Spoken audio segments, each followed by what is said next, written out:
Di antara salah satu tanda bergantungnya seorang pada amalnya, usahanya adalah berkurangnya rasa harap saat dia terjerumus dalam kesalahan. Nah, hikmah ini mengajarkan di antaranya manusia itu harus punya rasa takut dan harus punya rasa harap. Ya, rasa takut dan rasa harap ini dua sayap. Ya, dua sayap. Dengan dua sayap ini kita terbang menuju alam akhirat. Rasa takut itu membuat kita semakin bersemangat, rasa harap juga membuat kita semakin bersemangat. Kalau orang punya rasa takut, gak punya rasa harap, jadinya putus asa. Ya, kalau orang punya rasa harap, gak punya rasa takut, dia bisa lupa diri. Ya, dia bisa lupa diri. Harap dan takut ini harus diletakkan pada tempatnya. Orang yang lagi berjuang di awal, ya orang yang ahli ibadah masih muda, ya ahli taat, maka dia harus memperbanyak rasa takutnya daripada rasa harapnya. Tetapi ketika orang usianya udah semakin tua, kemudian menjelang wafatnya, rasa harapnya justru digaspol, harapnya yang tinggi, rasa takutnya diperkecil, sehingga dia pulang menghadap Allah dengan jiwa yang penuh harap. Nah, di antara tanda-tanda orang yang dia itu bergantung pada amal, di saat dia harus berharap, justru harapannya semakin tipis. Nih aneh. Ya, orang itu kalau berbuat dosa, kan justru dia berharap diampuni. Kalau berbuat dosa, justru berharap dihapus. Kalau berbuat dosa, justru berharap ditutup. Seharusnya ketika terjerumus dalam dosa, orang yang disembah Allah, ya dia menghadapnya pada Allah. Saat dia terjerumus dosa itu seharusnya injak gaspol, berharap pada Allah. Kenapa? Karena takut.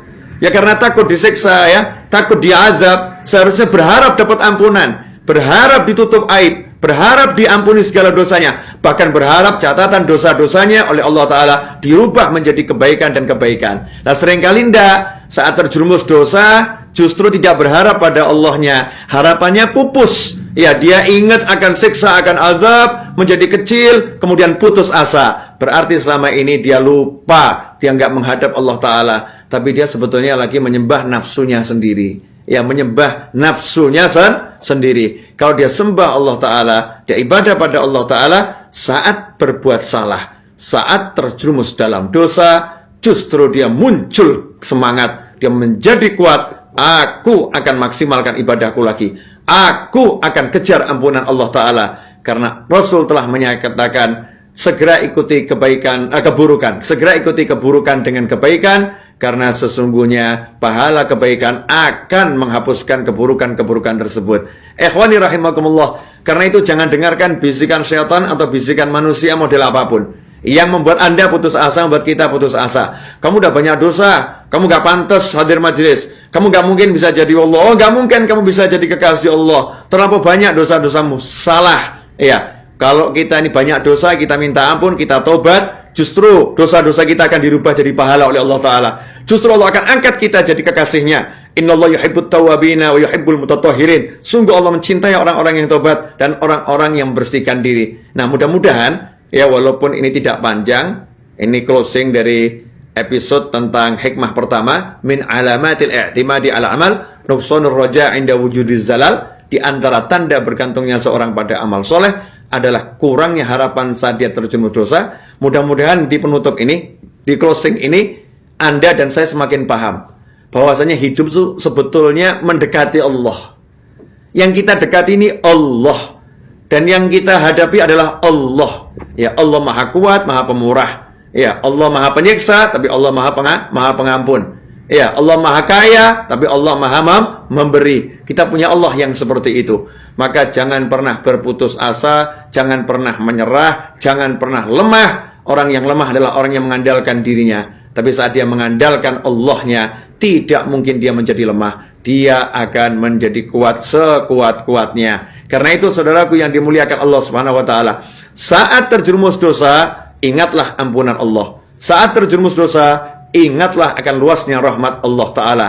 Di saat yang sama, ingat pula azab Allah, ingat pula siksa Allah. Justru rasa takut ini akan mencambuk kita untuk membangkitkan rasa harap yang besar, kemudian muncul yang namanya amal soleh semakin besar, amal soleh semakin banyak. Baru disitulah rasa takutnya betul. Baru disitulah rasa harapnya betul. Rasa harap yang tidak membuat kita tambah amal soleh. Ya, orang mengatakan, oh Allah maha pengampun kok, Allah maha penyayang, nyantai saja. Ini namanya bukan berharap, tapi melamun. Ini orang yang melamun. Orang yang semakin besar harapannya dan semakin besar rasa takutnya, justru dia menghadap kepada Allah dengan jiwa yang senang dan bergairah untuk beramal soleh. Karena itu kita lihat catatan kehidupan para ulama. Di antara beliau-beliau ada yang satu hari sholat sunnah 1000 rakaat. Di antara beliau-beliau ada yang satu hari khatam Al-Quran 8 kali.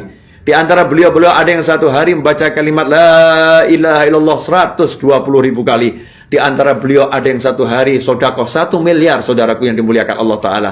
Kenapa? Karena semuanya bergairah, bersemangat untuk menggapai rahmat dan ampunannya Allah Subhanahu wa Ta'ala. Yang beliau datangi adalah Allah. Tirulah, datangi Allah dan andalkan Allah, jangan andalkan apapun dan siapapun. Semoga berkah dan manfaat. Kurang lebih mohon maaf. Jangan lupa share channel YouTube Habib Novel ya, Al-Idrus. Share channel YouTube Habib Novel Al-Idrus agar semakin banyak orang yang bisa belajar bersama kita dan mudah-mudahan bisa mengajarkan ilmu ini kepada siapapun. Semoga berkah. Wallahu a'lam bishawab. Mohon maaf. Wassalamualaikum warahmatullahi wabarakatuh.